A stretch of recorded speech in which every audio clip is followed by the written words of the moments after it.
माढा लोकसभा मतदारसंघातून महत्त्वाची बातमी समोर येतेय। उत्तमराव जानकर हे नागपूरमध्ये दाखल झालेले आहेत। ते देवेंद्र फडणवीस यांची भेट घेणार आहे। उत्तमराव जानकरांची नाराजी दूर करण्याचा प्रयत्न देवेंद्र फडणवीस या ठिकाणी करताना दिसून येत आहेत। देवेंद्र फडणवीसांच्या भेटीनंतर जानकर शहांनाही भेटणार आहेत। आताची सर्वात महत्त्वाची आणि मोठी बातमी आपण या ठिकाणी पाहतोय। 2019 विधानसभा निवडणुकीत उत्तमराव जानकरांनी राष्ट्रवादीकडून माळशिरसमधून राम सातपुतेंविरोधात निवडणूक लढवली होती। 2000 मतांनी ते पराभूत झाले होते। सोलापूर आणि माढ्यात उत्तमराव जानकर यांना मानणारा मोठा वर्ग आहे।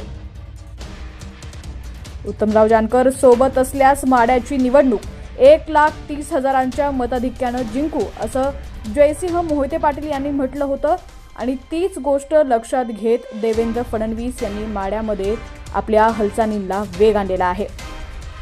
जानकरांचं वर्चस्व असल्यामुळे त्यांना भाजपच्या बाजूने वळवण्यासाठी फडणवीसांचे या ठिकाणी प्रयत्न सुरू आहेत आणि त्याच पार्श्वभूमीवरती आज उत्तमराव जानकर, शहाजीबापू पाटील, खासदार रणजितसिंह नाईक निंबाळकर आणि आमदार जयकुमार गोरे हे नागपूरला देवेंद्र फडणवीस यांच्या भेटीसाठी निघाले होते। ते नागपूरमध्ये दाखल झालेले आहेत। सुरुवातीला उत्तमराव जानकर हे देवेंद्र फडणवीस यांची भेट घेणार आहेत आणि त्यानंतर ते अमित शहा यांना देखील भेटणार आहेत। आताची सर्वात महत्त्वाची बातमी आपण पाहतोय।